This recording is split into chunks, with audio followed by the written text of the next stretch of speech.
We got a new shop.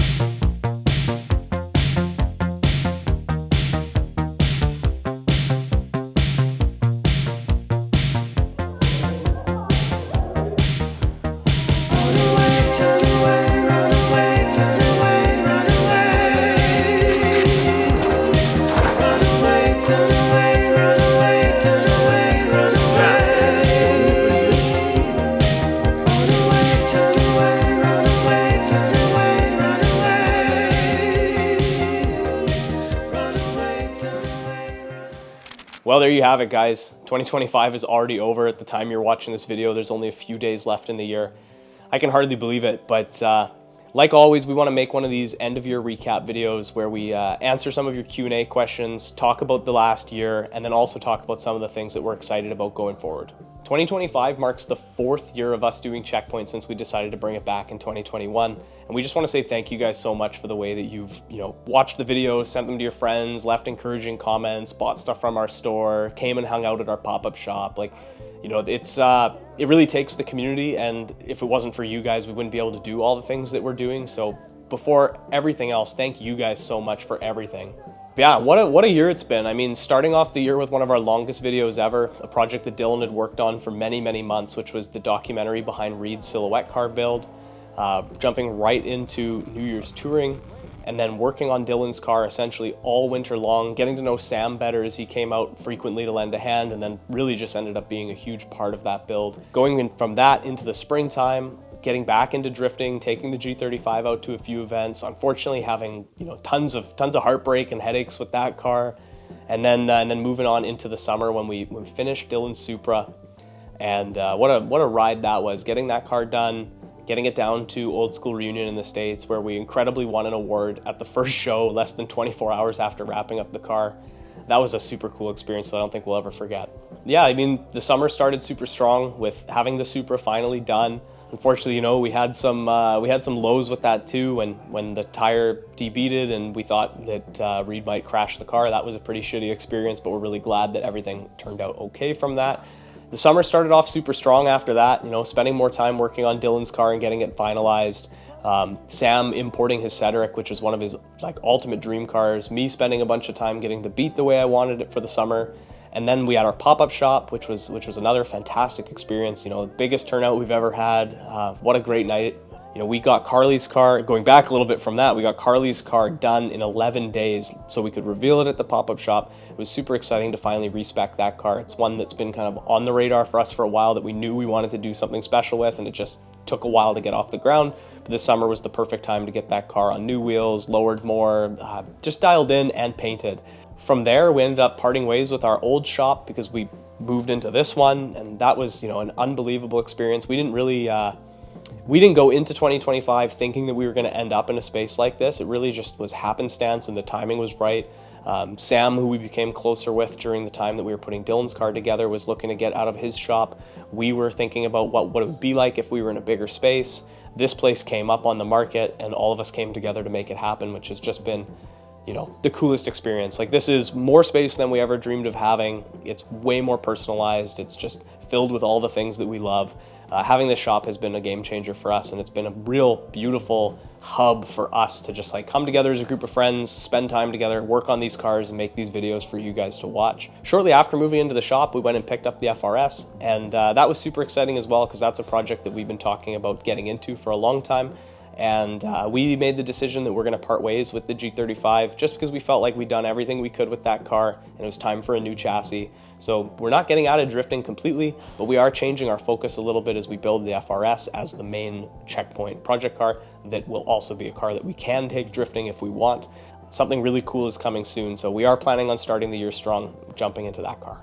But yeah, I mean, one more thing I really got to do is thank our sponsors, because if it wasn't for those guys, it sure as hell would have been a lot harder to make some of this content. So first and foremost, Lordco Auto Parts. They let us host our pop-up shop at their facility, and they came alongside, most of our build with Dylan Supra.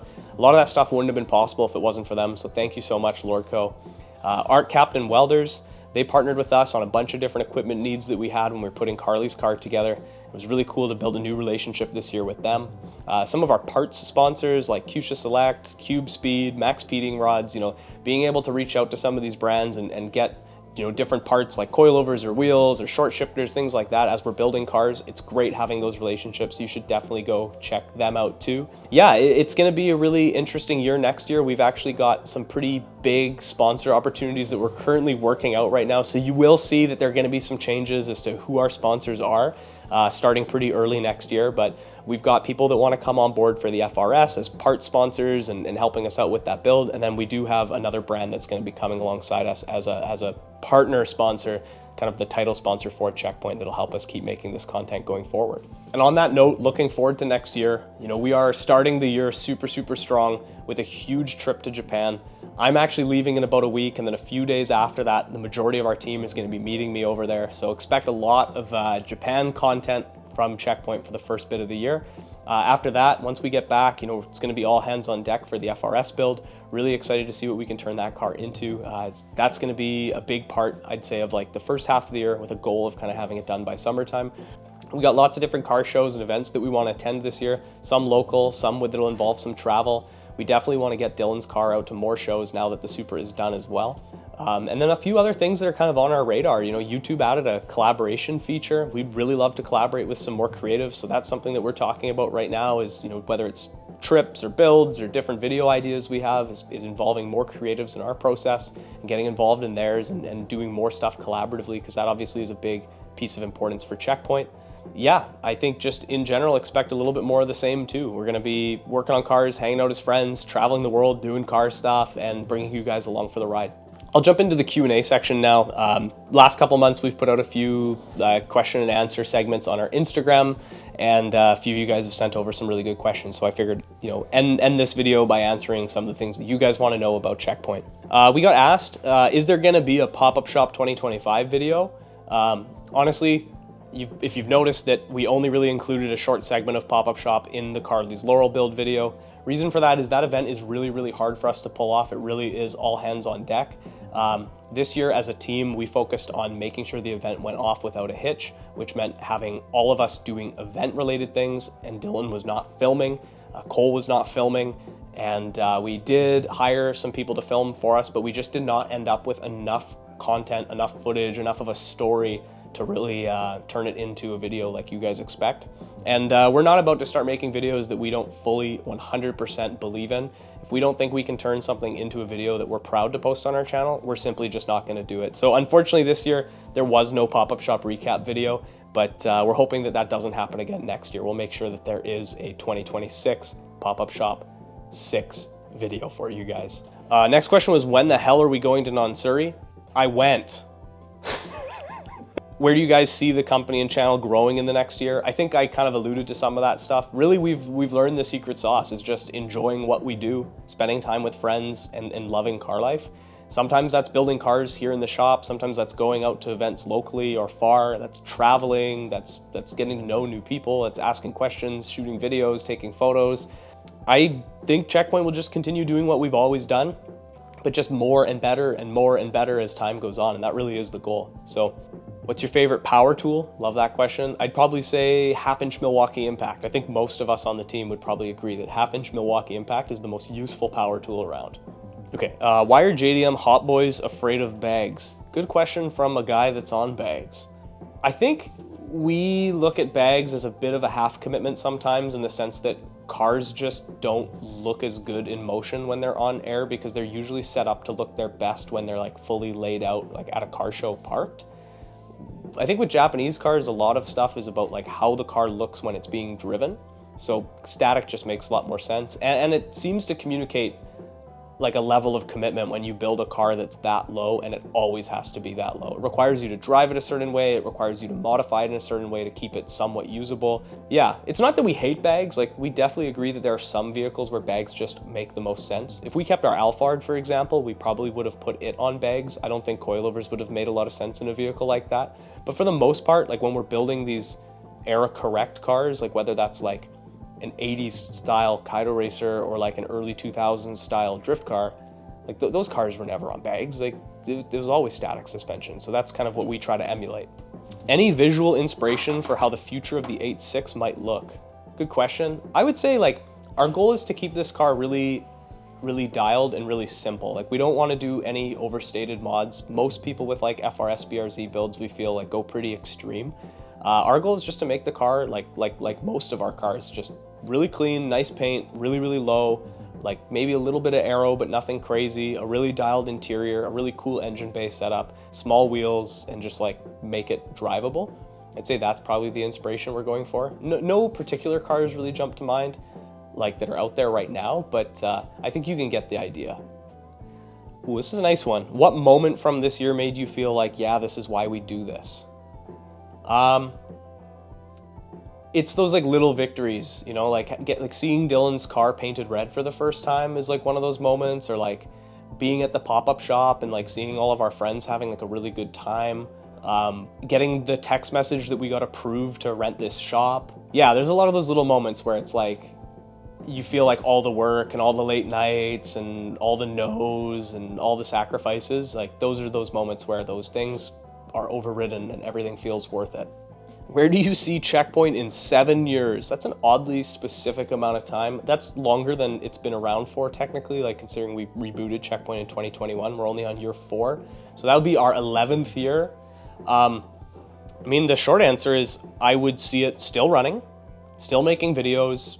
There'd probably be some new people involved by then. There'd be new builds. Maybe we're in our third shop by that point. Like, who knows? But I definitely see Checkpoint as a part of our life that will always be a part of our life at this point. Any plans on different types of drifting videos, like mountain drifting, snow drifting, rain drifting? Yes and no. I mean, we're always going to make those videos when we can, but as I'm sure you can understand, like making a video like mountain drifting is a huge production. There's a ton that can go wrong. It takes an entire day. It's pretty risky. We can't just go out and make a mountain drifting video every single week. It takes tons of planning, lots of organization, and sometimes it's a total bust and it results in no video at all. So it's not that we're avoiding it, but it's that we have to be smart about them and we need to time them for when it makes sense. And while we're trying to like build cars and move into shops and plan pop-up shops, etc., it's really hard to like dedicate the time required to pull off like a high profile video like that. And then as far as like snow drifting, I mean, it's like middle of December right now and it's like 10 degrees Celsius and raining. If it snows, maybe we will, but can't control the weather. How did you all know that you wanted to open up a shop and start a business together? These people are my best friends. There's nobody else I would rather do this with, and I think they all feel the same way. And then as the years have gone by, the people that have gotten involved and stuck around, well, it's based on their own merit. How did we know we wanted to do this together? I'd say at the onset, it was because we're all best friends and we love the same thing and we had a great vision. But now, you know, almost 5 years into it, I'd say, like, how do we pick the people that stay involved? We don't really. It's just them showing up and putting in a ton of effort to be involved. Would you rather fight 100 gorillas or not? It's a great question. I think I'd rather fight 100 gorillas. We've got a bunch of questions here just saying FRS when, 8.6 video when. As you just saw in the video, you know, like we know that we bought the car, made a video about buying the car, and now it's been a few months. Trust that next year there's going to be a lot on that car. We just don't believe in making filler content videos. We only want to give you guys a video if we feel like we've done something worth doing, and now we do feel like we've got that. So early next year, you're going to see a bunch of content about that car because we've finally done the work required to be able to make a video that is worth you guys watching. Last question I'll answer is a good one. It's, if you could go back to January to tell your past self one thing, what would it be? It's a great question. I think we'd want to tell ourselves that everything will work out. You know, one thing that I feel like people don't always see is how hard things are. They see the social media side of it, right? They see the successes and the wins and everybody being happy and smiling, but they don't always get to see the hard part. It's not that things will work out just because. It's that things will work out if you keep trying. Like, just stay honest, keep putting effort in, keep showing up even when it's difficult, and just trust that, like, if you believe in yourself and bet on yourself, that things can get better. And I think once you approach life with that type of mentality where you're willing to be positive and you're willing to admit that, yeah, today is really hard, but tomorrow might be better if I do the right things today, that's when it starts getting good. So yeah, I'd go back and I would tell every single one of us in January that it's all worth it. But yeah, that's it, guys. If you made it this far in the video, thank you so much for watching. Thank you for another great year of supporting what we do. If you're new to Checkpoint, definitely go check out our back catalog. We've got like 150 videos at this point, and it's all cool stuff that we think, even if it's an old video, you'd probably still enjoy watching. If you want to take a bigger step to support us, definitely go check out our shop at www.shopcheckpoint.com. We just released a new shirt, which has a really cool cartoon style Supra on it. We also have a bunch of our calendars left in stock for 2026. Just be aware, we are going to be in Japan for the first few weeks of the year, so you probably won't see a video on Checkpoint until mid-January. We may do some live streams while we're over there if we can get that figured out, but just be aware that it's going to be a few weeks of nothing from us. That's not us going anywhere, that's just us in Japan being busy.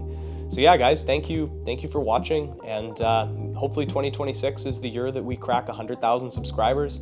We'll make sure to do some sort of big celebration when that happens. So yeah, stay tuned, and we'll see you in 2026.